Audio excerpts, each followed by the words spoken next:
Well, hello again, everybody. Thank you for joining. My name is Kelly Goodall from Advanced Manufacturing Growth Centre. Thank you for being with us today, and welcome to our webinar series, 10 Ways to Succeed in Australian Manufacturing. Today is focused on Way 3. This is our third week, and Way 3 is Plan for Change.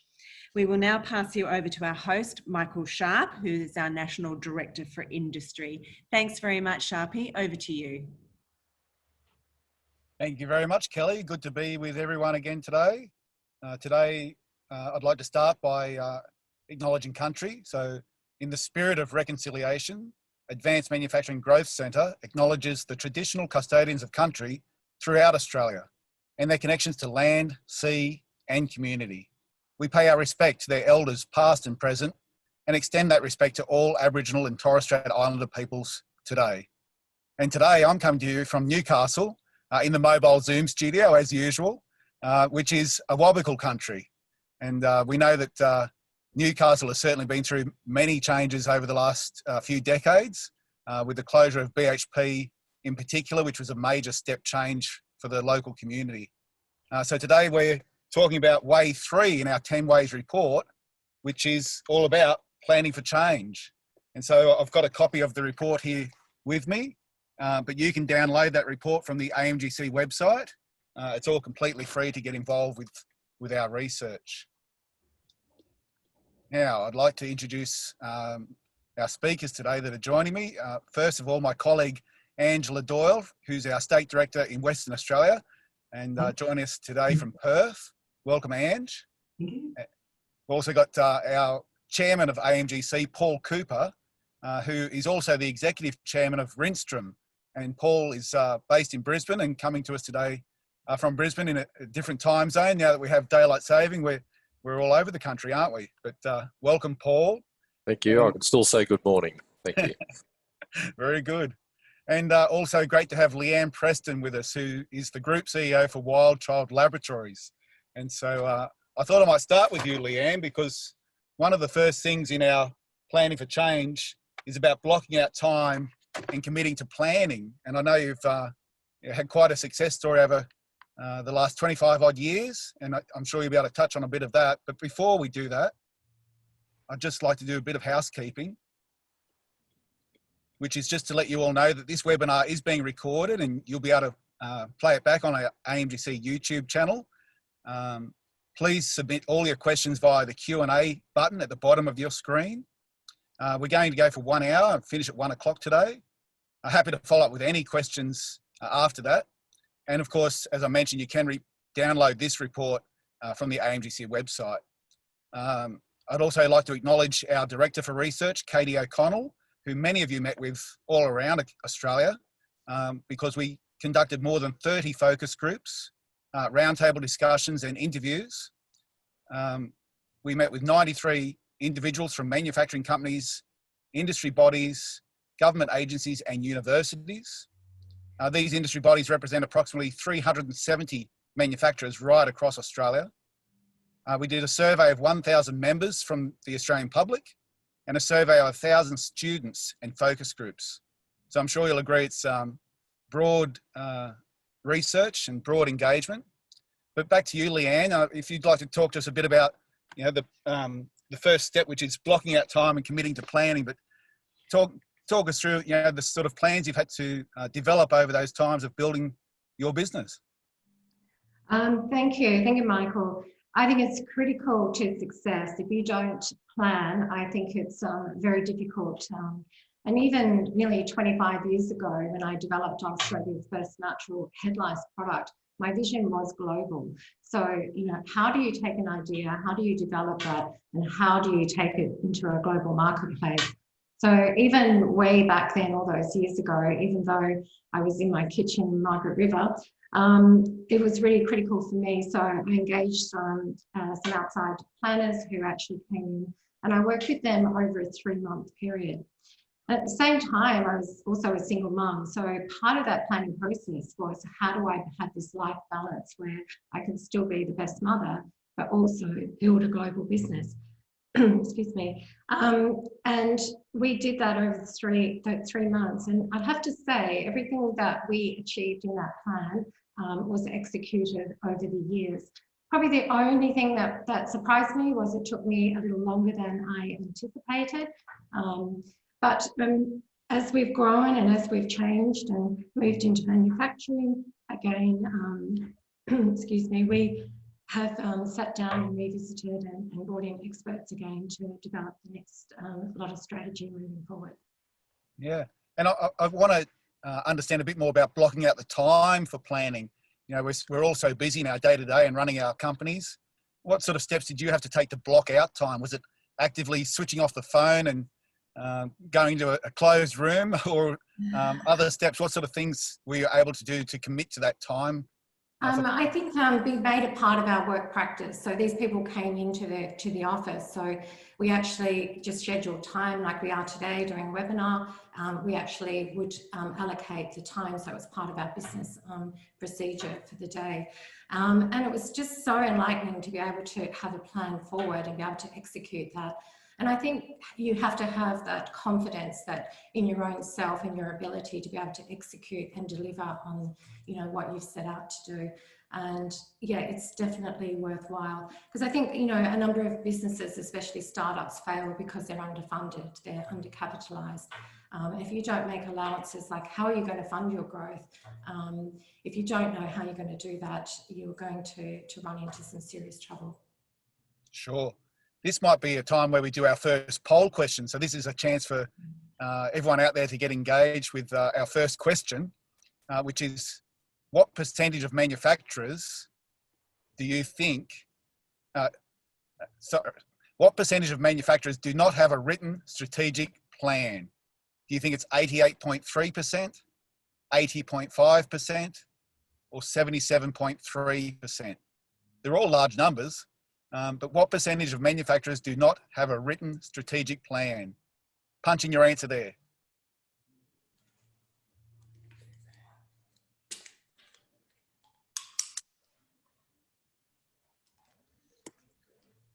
And Kelly, you might give us the result there. I'm sure they're all coming through. Again, they're all big numbers, aren't they? So most of you think it's 88.3%, and you'd be right. And so that shows us, of course, that there's more room for improvement when it comes to management skills and making that time to get a strategic plan, because we're certainly going through a time of change right now. And I think, Paul, I wanted to talk to you about that because, you know, during this COVID crisis, which it certainly has been, you know, planning has quite often been on the hop, and trying to make time, as well as keeping the business ticking over and being as effective as you can, has been a challenge from time to time. What's been your experience? Yeah, thanks, Michael. So what's happened is that we normally would have our global group come together. So the Rinstrom business is headed here in Australia, but we've also got operations with a production facility in Sri Lanka. We've got a sales and an end stage production facility in Germany, and also in Michigan and Illinois. And what we would normally do is take the time to bring those team leaders into a central location. Sometimes it's tacked onto the end of a trade show in China. Sometimes it's into our Sri Lanka facility where we've got, you know, house and all that sort of thing, and work there. Or it's also sometimes in the US. Just depends on what the strategic issues are at the time. So this year during COVID, we weren't able to do that. We weren't able to travel. In fact, a lot of us had already booked trips to go to our global conference. So it's taking that time out of the business. It's the old adage, you know, we think a lot less than we think. And it's really saying, when can we put time aside to do that? So during COVID, we weren't able to do our strategic retreat to relaunch our strategic plan or refresh it. So with the imperatives that were on at the time, we ended up forming a tactical group.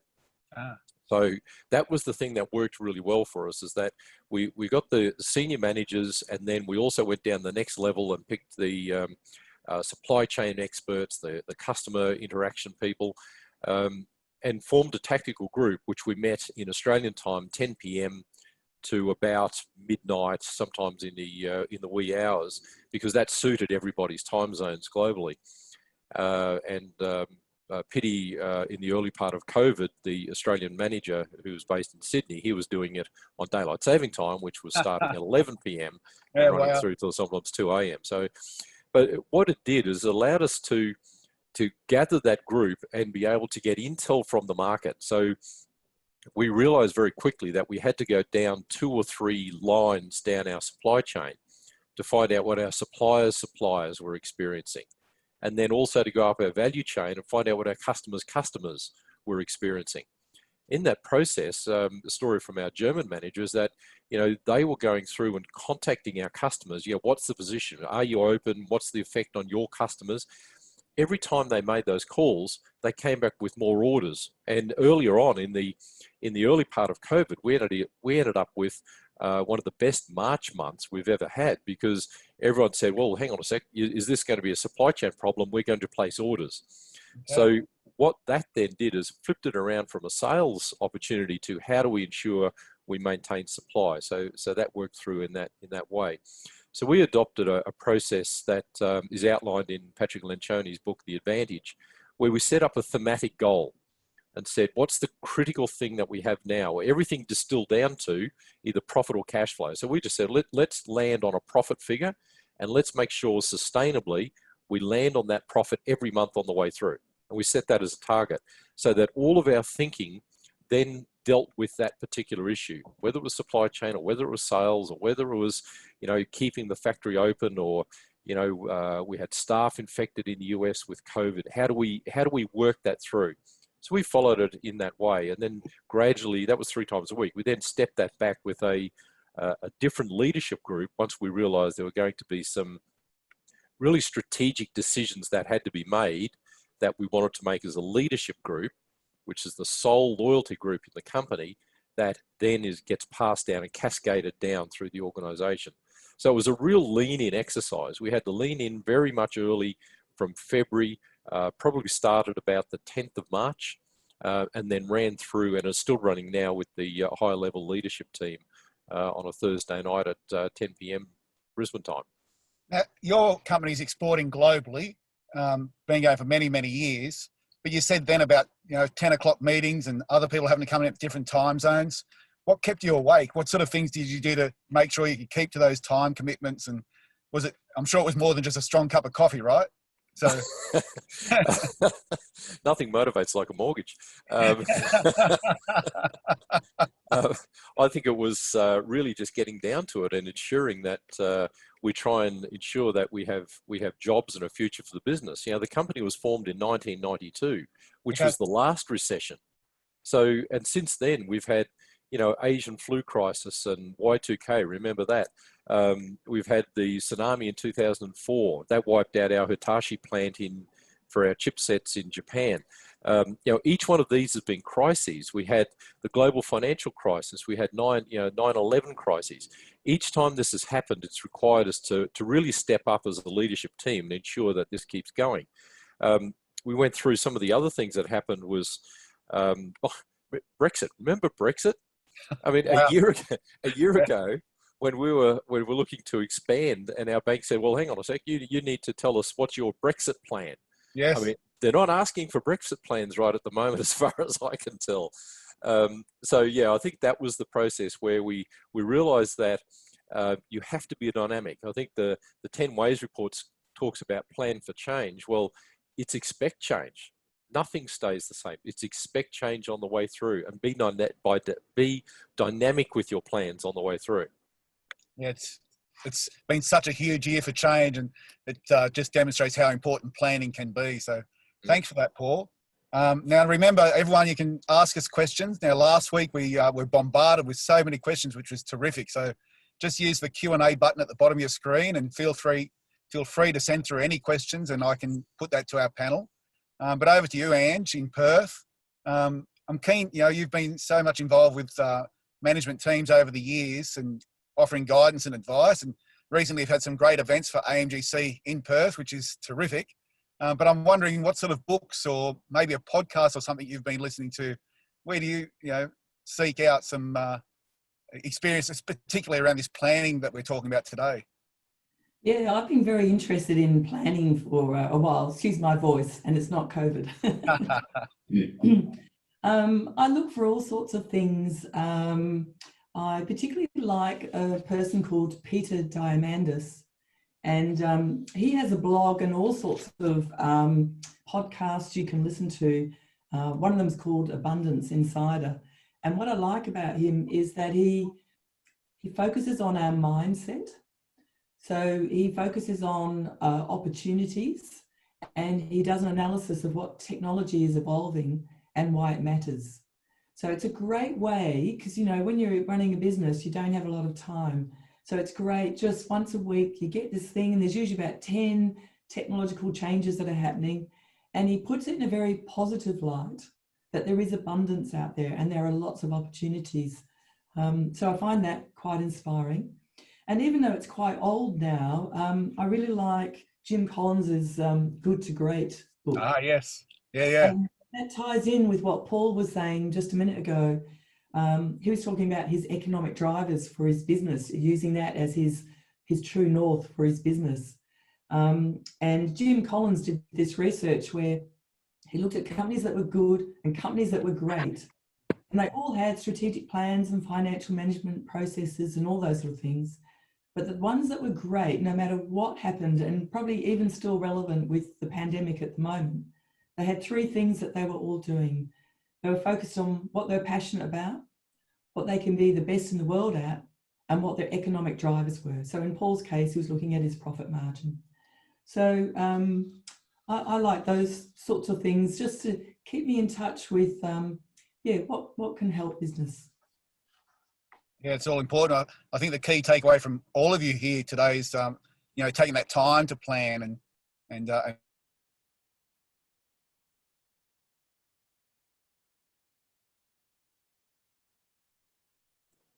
we lost Sharpie? I think we've lost Sharpie. We have lost Well, Sharpie. while he's frozen, I might ask Leanne, what are the things you do to make sure when you are taking time out that you don't get interference from your business and staff?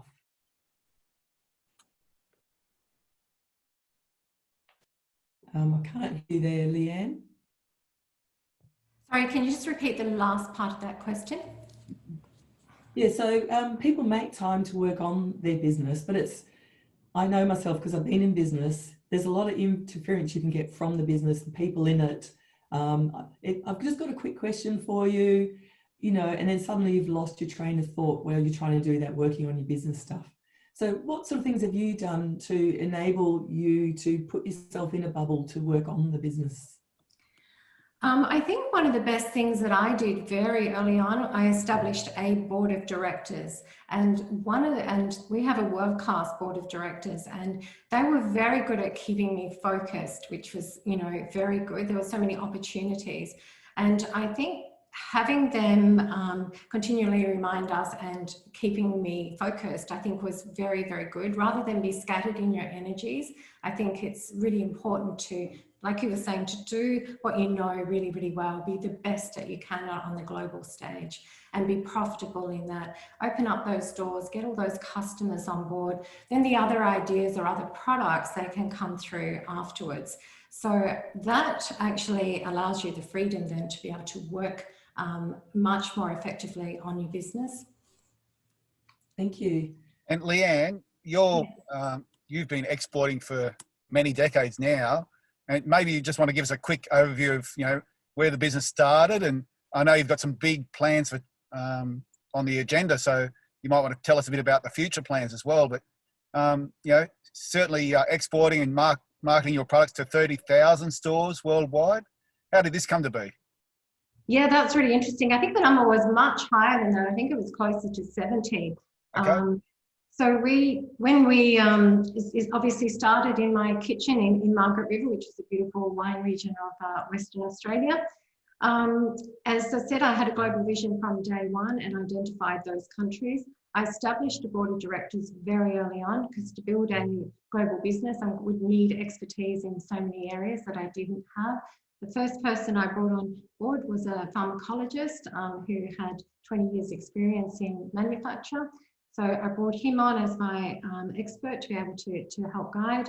Obviously, marketing, we had Channel 9's chairman of in Melbourne, Paul Woodring, came on board. We had Bob Browning at the time, who was head of Olympic Gas. So we had this great team of people who were able to advise, and we also had legal and finance. So I had this really great set of people who also invested in my company. So they were there for the ride and were also very supportive. Initially, the board decided when we wanted to take it internationally for my product, we had huge success here in Australia and New Zealand, that the first country we identified was to go into the UK. The board made that decision based on it was English law and English speaking. So that was like an obvious choice for us. So we managed to get a large contract with the Boots pharmacy chain. So we had our products manufactured out of Holitsa, a place on the Czech-Polish border.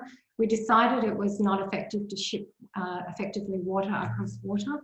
So being able to manufacture and sell in the same currencies also made it much more sense to do that. So you didn't have the fluctuations. So we had huge success through Boots Pharmacy. We also conducted a lot of clinical trials out of Cambridge University.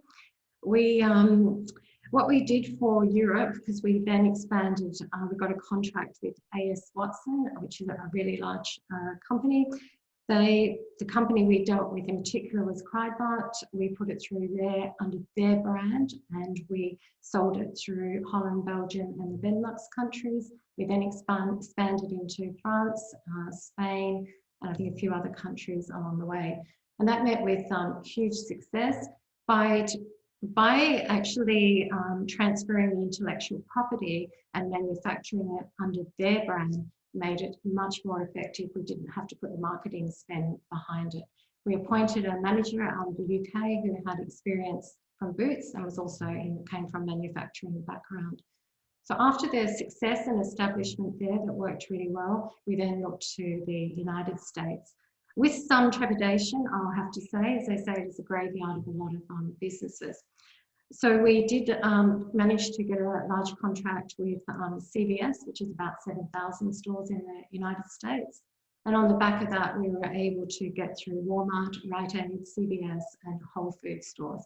So I think just there alone, you have around 50,000 stores. So that was a massive achievement, massive undertaking.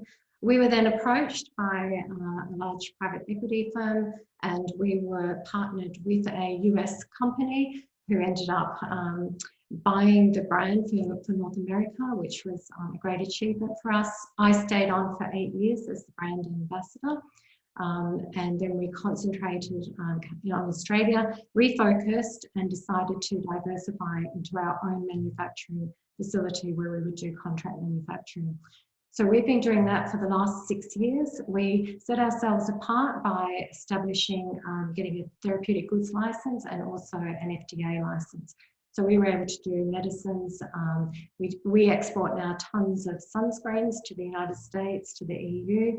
Obviously, with the pandemic, we were able to step up and provide 200,000 500 ml bottles of hand sanitizer to all of our hospitals in WA and to all emergency services. And the reason we could do that was because we had the accreditations to do that, and because they are registered medicines. That's a lot of change though, Leanne, amongst what you've just described there. That's so much change over the years. And so massive, and just very proud of the team that we have here. We've just employed another 10 people in the last week. We now have 7 registered or full-time chemists working for us. We have engineers, we have accountants, we have do our own microbiology. So we have really expanded. Now with the pandemic, we've realised there's opportunities to now go into sterile goods. So currently we're looking to raise around $20 million to build a new state-of-the-art facility here in Western Australia where we can do sterile goods, capsules and tablets. So we will be very specialised. That's fantastic. And congratulations on all your efforts. Thank you. So we've come a long way from headlines. Yeah, no, I know these things don't just happen. It does take planning and effort and shoulder to the wheel, absolutely. I've got a question here from Ash. and this is for all the panel. In this time of change, when organisations are looking at business strategy from a different perspective, exploring blue oceans can bring new opportunities. What's the panel's thoughts and your experiences regarding exploring the blue ocean? Paul, over to you. Well, exploring the blue ocean at this time is something that we've always got to look at. It's the eye to the horizon while it's that ablectic view. Look to the horizon while you're looking at what's in front of you and managing on a day-to-day basis. So the blue ocean strategy to us was to ensure that we make product, we make stuff that weighs stuff. So we make weighing gear. And we look to where our primary skills were, and our skills were in being able to do weighing solutions for other companies. So integrated weighing into packaging equipment, into food, into pharmaceuticals, into transport markets. The other things that's happened recently is 5 years, is that we've moved into doing weigh scales for patient weighing in the US and Canadian market. And that again was required quite a bit of R&D effort, but we've now got all of the Welch Allyn product for the United States and Northern American market, branded Welch Allyn, but it's Rinstrom inside. And that particular process, it just plays to the skills of the company to be able to pivot into those areas, to ensure that those companies dragging along on the coattails of those big names allows us to then increase those skills, look at the skills and the technology that came out of that particular product and move it across into something else. What we did with conveyor weighing for a customer in Poland then fed into weighing fish at sea in the North Sea fleet in a dynamic and trade-approved environment, to then weighing trains in motion in the United States. So all of these things are interlinked, but it creates the skill set and the capability to move across to get a very broad customer base, but also very deep in customers when you need to. So yeah, it's the blue ocean strategy of what's going to carry us through for the next 100 years is looking at some things like that. We are also increasing our own brand recognition, but we'll also see ourselves as a primary white labeler for some of the major brands around the world. Yeah, no, that's great. And Ange, I know some of our AMGC projects have certainly set themselves apart. And one that comes to mind is a company you've been dealing with called Cellr. That's spelled Cellr. And you might want to tell us a bit about that company and Blue Ocean strategy, of course. But have a look at all our AMGC projects on the website. I certainly recommend the Manufacturing Academy as well, and we might touch on that shortly. But Ange, Cellr are doing great things with that blockchain technology. Yeah, so Cellr, they're developing with funding from AMGC technology that fits into the cap of wine bottles, so that you can prove the provenance of that wine. So wine fraud is a very, very big issue globally. It's millions, if not billions of dollars. And so they're not looking just at the Australian market, they're looking at the global market. And they're also looking then, if they can get this technology right, which they've just about got right now, so it's nearly ready to go, then it could be suitable for other things where provenance is an issue, like whiskey, honey, pharmaceuticals. So they're really looking much bigger than just one product and one market. And they've had to have the right mindset to do that. And I guess part of the planning for that company has been putting the AMGC application together and working with you and putting that into action now. So it's great to see some early results already. And I know you've been able to connect them to other wineries around the country. And so I think this is a great example where AMGC can offer guidance and assistance to manufacturing right across Australia. So again, feel free to drop any questions there. We've got some more coming through. This one's for you, Leanne, and it's about the mindset of planning and running the business. How do you manage when a plan doesn't go to plan? What sort of things do you need to enact if the plan's not working the way it might have been envisaged? Have you got some experience that you'd like to share around that? Absolutely. We've had, especially in my early days, some major disasters. We were outsourcing our manufacture of our head lice product, and one of the major manufacturers burnt to the ground. So I lost customers. I lost, it was a near death experience for the company. So you had to learn how to change track. And I think it's being resilient. It's being able to work out how am I going to pick myself up and move forward. And I think that's what I'm really good at, is being an entrepreneur is, okay, this is a major setback, but it's not going to deter me from achieving what I need to do. So you basically, have to start from scratch again. And it's been amazing on this journey, the number of people that absolutely believed in this project and what I was doing, that literally wrote checks out in those early days to get me back on my feet. So it's quite remarkable. Good work. I could add to that, because those types of exogenous shocks to a business, they will happen. I mentioned all those 9/11 and Brexit and all those things earlier. But, trying to develop a 20-year plan, people say, well, how can you do a 20-year plan when all these things are happening? You do have to do that. You've got to know where you're going to go. Looking over the horizon when you're sailing is what you need to do. And in that process, but understand that the business has to be dynamic, that the plan has to be dynamic. It's like, business planning these days is like playing chess on a trampoline. That you do think that you've got everything set up and your strategy is right, and you're about to make a killer move, and everything gets upset, and you've got to readjust things. And these things will happen. They'll still keep happening. So Brexit was one. COVID is still another. Even this morning, there's a Teams message there from my team in Sri Lanka to say that the factory down the road from them, an apparel factory, has just had 700 cases of COVID diagnosed in the last few days. So that's in one factory just down the road. So now we've got to say, well, okay, how's that going to impact our business and our electronics production that's happening in Sri Lanka? So these things are always dynamic, and you always need to be able to move, ensure that not one of these things are going to cause the end of your business, but make sure that you've got enough resilience to weather that through. And we know about the resilience of Australian businesses. Absolutely. And I just expand on that as well. I think through those crises that we've had over the years is maintaining those relationships that you had. So we had some major customers, Coles, Woolworths. To be able to not supply can be the death of your business. But because we had such great relationships and were able to maintain that, even though we lost our product off shelf for a few months, we were able to win that back again. And even in my 20 years of having my brand on Coles and Woolworths shelf, I've never missed a presentation to fight for my position on shelf. Because every 6 months, somebody wants to knock you off the shelf because it's prime real estate. So you have to be really passionate and you have to fight for that position. And I think that earns a lot of respect over the years.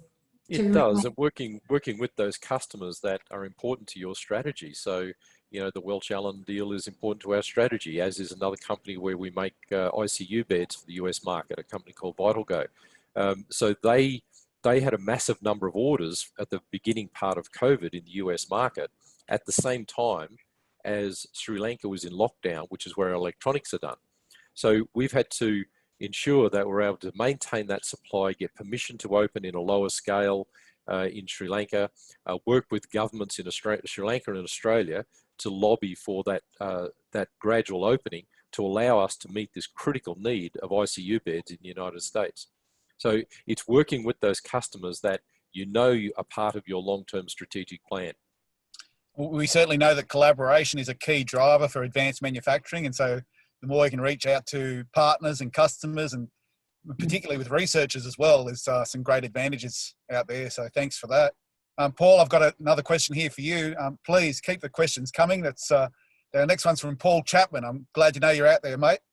So Paul, do you spend much time predicting events that will necessitate change?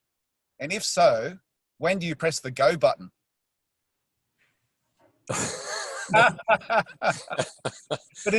Thanks Thanks is for the about that. tough ones. Thanks for the tough ones, Paul.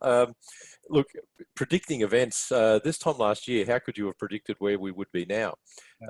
All you can do is predict get best information possible and make those dynamic changes as you go through. One of my other roles is that I'm involved with the health industry in Queensland on the board of a paediatric hospital and children's health and Queensland Health. And in the early part of COVID, 10th of March, we had a meeting with the chief health officer and the heads of all of the hospitals and developed planning for COVID. And the planning was 10th of March. And at that point, we were given details of the way COVID was rolling out in places like Italy and France, and what we were going to be faced with in Australia. So we developed a response to that and look at the results. The results for Australia were, if we don't do something, crisis is going to hit. Now, Queensland went down the shutdown, lockdown process, and we've been extremely successful in the COVID response. There is no doubt about that. Now, had we not done that planning, this isn't a Rinstrom plan, had we not done that planning for the COVID response back on the 10th of March, I don't think we'd be in the same position now. So I think, Paul, it's the issue of take the best advice you can at the time, take all of the data that you can at the time, and adjust on the way through. Plans have to be dynamic. If you can't travel to the US to be with customers, how are you going to deal with that? Have someone walk around with an iPad around the machine. That might be one way of dealing with it, and that's what we have often done now. Yeah.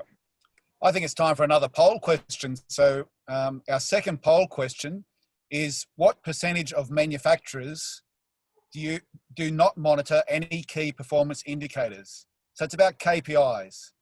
Go ahead and punch in your answer there. Is it 15%? Do you think it's 42%? Or perhaps 37%? What percentage of manufacturers do not monitor any key performance indicators? And I think we'll have a chat about that one, Paul, because I think that's important, particularly for planning, right?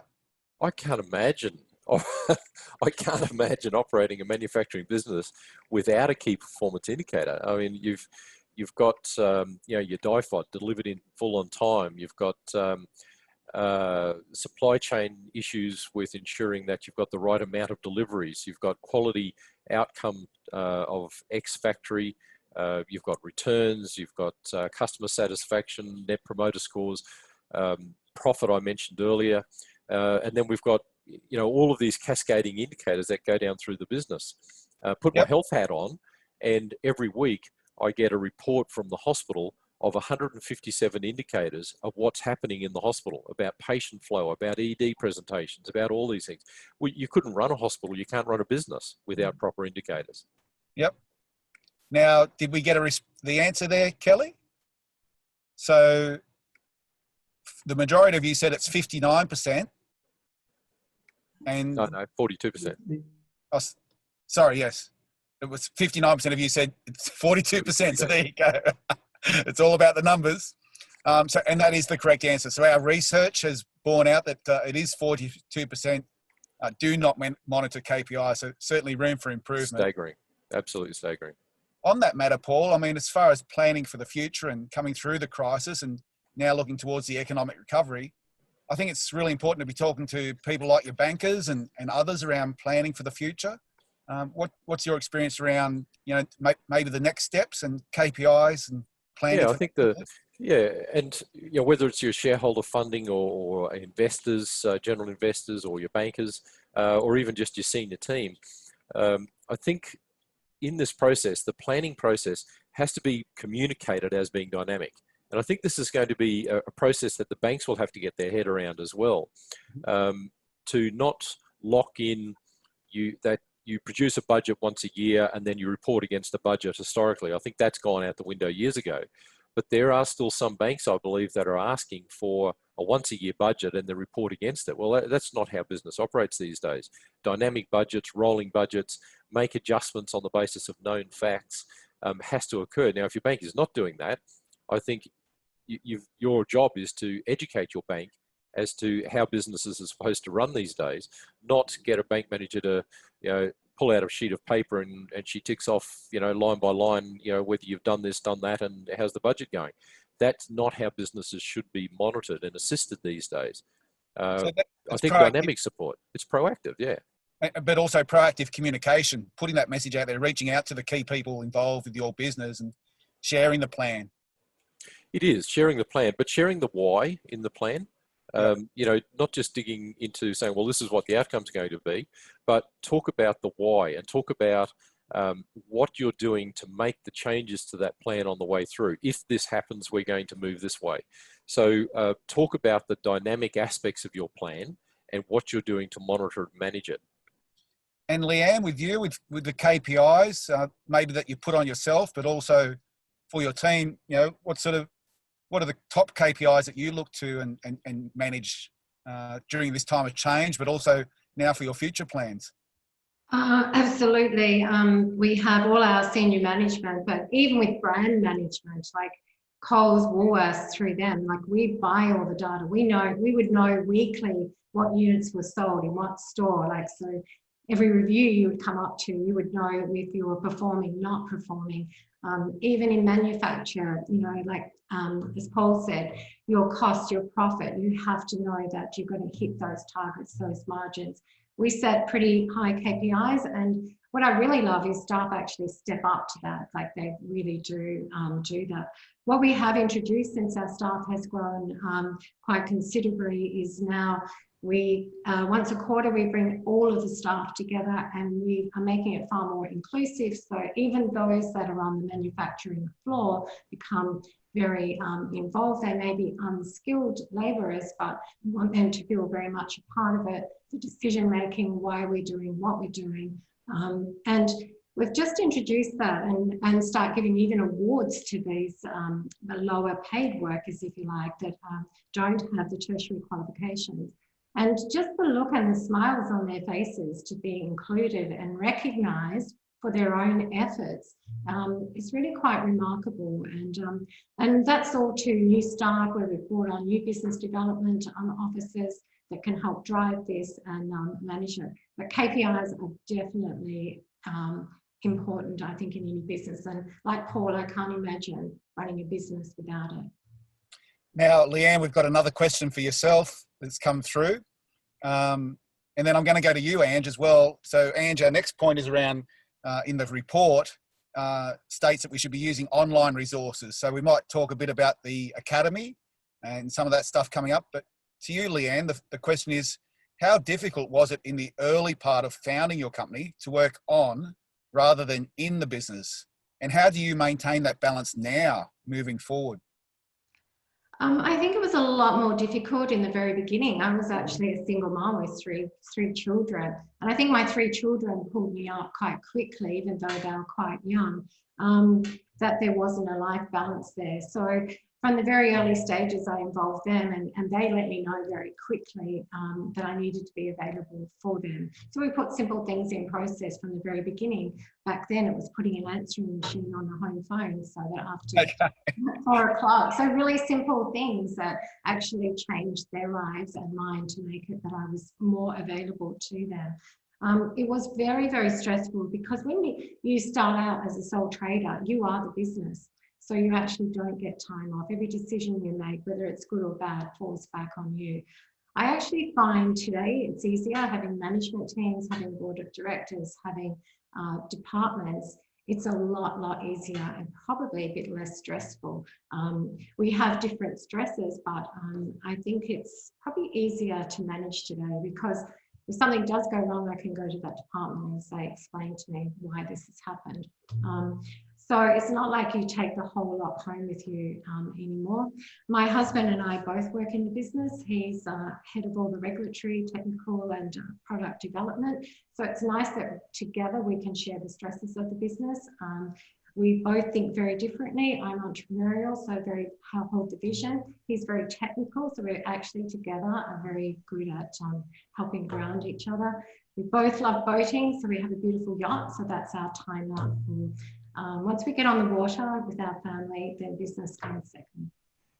Very good. So, Ange, the Manufacturing Academy has been a terrific online resource, and we've got more and more people getting engaged with that. But also programs like the Entrepreneurs Program and seeking guidance and advice through that. That's another key part of Way 3 in our 10 Ways report. So did you want to touch a bit about the Entrepreneurs Program and your experience with our members on the Manufacturing Academy? So part of working on your business is your professional development and getting outside advice. So the Manufacturing Academy is fantastic for part of that, in that we know what will help manufacturers be successful, and we have interviewed and videoed people who we believe are good examples of this. So just be able to go in there, cherry pick, and see what's relevant for your business that can help you drive your business to improve. I thoroughly recommend. It's free of charge. You just have to register, which takes about 5 minutes. And you can look at things like competitiveness, product value, market reach, your workforce, and resilience, which of course resilience is particularly relevant at the moment. Before I worked with AMGC, I was a business advisor with the Entrepreneurs Program for 8 years, so I'm a little biased. But, I think it's a fabulous program. If you're eligible, you can get external advice from someone who's been in business, who's got lots of business experience. And, that's just worth bottling, because when you're in the business and you're drinking your own bathwater, you can kind of like make up stories about how your business is going. And there's nothing like someone coming from outside and very gently but firmly asking questions about, do you have KPIs? Do you have a plan? Here's some things that can help you plan for your business and improve it, and so on. It's priceless. So that's also a free of charge program. And depending on what the business advisor recommends, you can get 20 grand of match grant money to implement what's recommended. So you can find out about that through the Manufacturing Academy in the marketplace. There's information on it, or you can go to the Oz Industry website and type in Entrepreneurs Program. Yeah, that's great. I was also going to mention, Sharpie, about making time to work on your business, because when I was in that role, it was every business I talked about, there were very few business owners who were actually dedicating time to work on their business. And what was interesting was a lot of it was about, in their mind, feeling that people would be judging them if they stepped away from the business for a while to work on it. It was quite interesting, it was quite common. So I just encourage people, if you're feeling like that, get over it. Your staff do need to trust you. They need you to step up as being the leader. They need you to work on the business. And I can share and empathise with that, because when I was in business, I had the same psychology myself. But what I would do is every time I came away from working on the business, I would share what I was thinking, and then share with my management team what my plans were and what they thought about that, and so on. That's a very good one, Ange. I think it's really important to communicate. We've got so many questions coming through, which is terrific. So keep sending them. From Peter, and maybe Leanne, you might have some engagement with this one as well. Peter's asking, in the environment of constant change, which we certainly find ourselves in, constant change, and the uncertainty of employment, how do you maintain alignment in the company? And I guess that is communicating the plan and letting people know and giving some confidence out there, perhaps. What do you think about that, Leanne? I love change. I think for anyone who may have read my book, that's one of the things I talk a lot about. Change is inherent in the nature of all things. So we should never fear change. And I really believe that most people are afraid of it. The line of communication is definitely important. Obviously for us, employment, we're employing people at a very fast rate. Our growth has been exceptional. So for us, we haven't had to deal with putting staff off. We certainly, what we are doing and trying to minimise is we have a plan in place. If COVID were to hit WA, how are we going to deal with that so we can keep the emergency services open, that we can supply drugs to hospitals. So we've basically already got a plan in place where we would have teams come in. So the red team may come in and work for their 8 hours. We would have a complete clean down. We would have a whole new team only enter the building after those people left, so that would keep very separate teams running. So we would have up to 3 teams if we needed operating. So I think you do have to plan. That book you mentioned, where can people get your book? Oh, I've actually been asked to write a second one. Leanne Preston and the Wild Child Story. It's very much, it's my autobiography and what we've discussed today. How do you take an idea? How do you develop it? And how do you take it into a global marketplace and become a successful leader? So I think there's some really good advice in there and very real advice on how to do that. You're going to need to send me that link so I can download your book or order a book and get it delivered. I look forward to that. So thank you for sharing that. That's okay. It was published by Random House. Very good. Now these questions keep coming. So here's another one, maybe for you, Paul. When planning and developing KPIs, there is the risk to confidentiality, where the conversations involve commercial information, which could be exposed in the data trail. What processes does the panel suggest for this type of contingency? So I guess it's still around communications, right? How much do you share? It's around communications and trust. You share with your trusted team. And as I mentioned, we adopted the Lencioni principle of having a leadership team, which is the one loyalty team in the company. And everything is shared completely openly with that leadership team. So in terms of leaking information out from the company, we have absolute faith that's not going to happen. I will leak some information right now. I can look at my KPI reports there, and I know that last month we sold to 1,389 customers in 26 different countries. But it's those types of KPIs, which are high-level KPIs, that allow my team to then dig into that and work out, why was the GP percentage points off by 2 points in the US last month? They're the sort of KPIs that raise questions that beg an answer, rather than KPIs that are just there and go, well, that's odd. Why that happened? So we use Power BI as a tool, and within Power BI, you've got row-level securities that it will only surface the data to those people that are eligible to receive that data. So, there are tools out there. Power BI is one. In the medical setting, we use ClickSense. There are plenty out there. Tableau is another.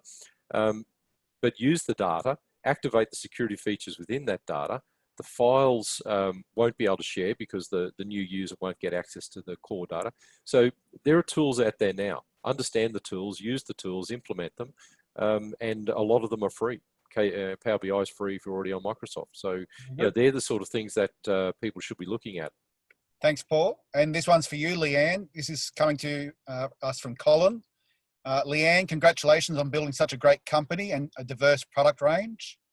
Shorter lead times, local manufacturing, should enable more rapid adjustment to changing conditions and plans.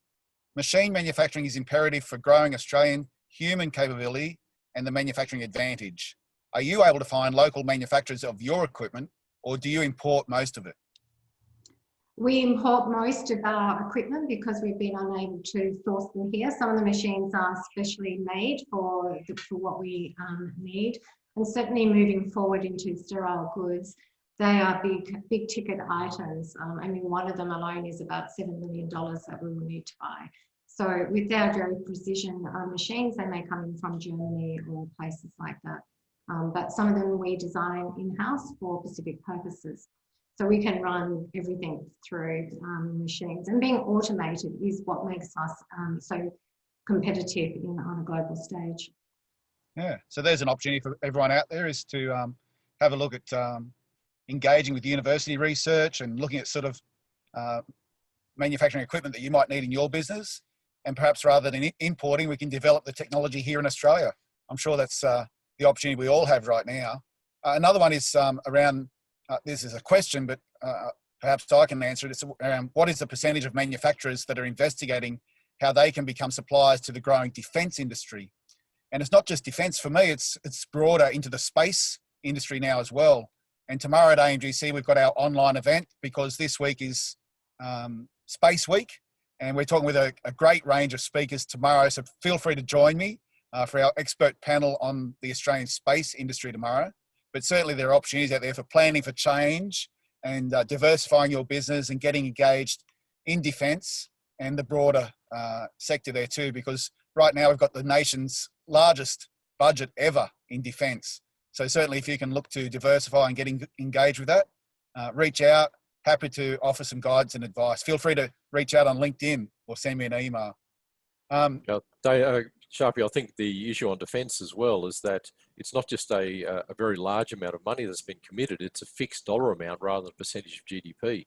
And it's spread out over a number of years. So that money is coming through. And in space, brand new, we've already been approached at Rinstrom to supply the weighing gear for a company that makes solid rocket fuel boosters here in Queensland, of all places. So, you know, a company in Australia doing weighing gear, we're now in the space industry as well. I think there's a big opportunities, particularly what fed out of the budget last night with 100% write-off. We're just saying this is a game changer for the Australian market. Now, we've got people here asking about the budget last night, which seems for every business to be a game changer. We're looking forward to learning more over the coming days. And so I'm sure as members of AMGC, you'll get our latest updates as the news comes through about the opportunities with the federal budget and I guess in particular the Manufacturing Modernisation Fund as well. So lots of opportunities coming through. So engage with us at AMGC and we'll keep that news coming to you. I'm going to ask one last question and then we've got to get to our wrap-up slides. This one's for you, Leanne. How did you arrive at Wild Child for a company name? Would you like to share that with us? That's really interesting. When I first came up with my head last product, and when I did my market survey, no one could remember the full name of the brand. It was KP, it was something. So I decided to move away from the stigma associated with headlines, make it more fun and a name that people would remember and build on. So Wild Child actually came from a letter I wrote to my grandmother when I was 7, and these letters were returned after she passed away. And in one of these letters, I had described my sister as being this wild child. I thought, what a great name. And the great thing is, if you have a brand, people remember. Like, I might be sitting next to you, Michael, on a plane. You may not remember my name, but you remember the company Wild Child. So yes, it served us really well. I think are you back, Michael? Can you hear? Yeah, names are very important and certainly you've done well there. And I look forward to reading your book. I think that there's probably more you're going to share with us in the book you've written. And a second book coming out. Tremendous. Congratulations. Thank you. I think we're going to put up the wrap-up slides now. So go for that, Kelly. And keep those questions coming up. You know, we'll be able to email, or, as I said, reach out to any of us on LinkedIn. So today we've talked about how to plan, or in further detail, planning for change. So certainly blocking out time and commit to planning. Use the online resources. Please do check out the Manufacturing Academy, but also go to business.gov.au.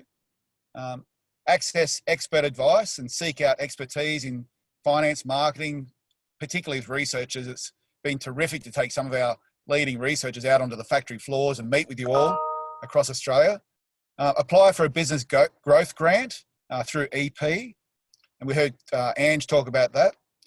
Prioritise planning by including planning steps when developing KPIs. I think you'll all agree that KPIs are very important and we need to put some effort into that. And consider your entire value chain, R&D, design, logistics, production, particularly sales and service. You've heard me talk about that. There's so much more than just production today in advanced manufacturing. And of course, partner with AMGC.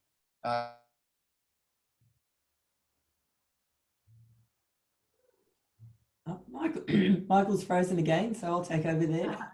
Become a member of AMGC. It's free of charge and we thoroughly encourage that. And you've got the Manufacturing Academy there. If you're not part of the COVID Manufacturers Response Register, oh, there you go. Back to you, Michael. This is the beauty of coming from the mobile Zoom studio, I guess. Thanks, Ange. So do become a member. There's all the links that you can get involved with us and reach out. Log in and learn on the Manufacturing Academy. And as I've said each week, get involved with the COVID Manufacturers Response Register.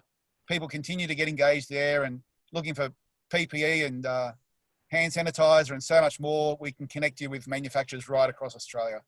So that's way 3 that we've discussed today.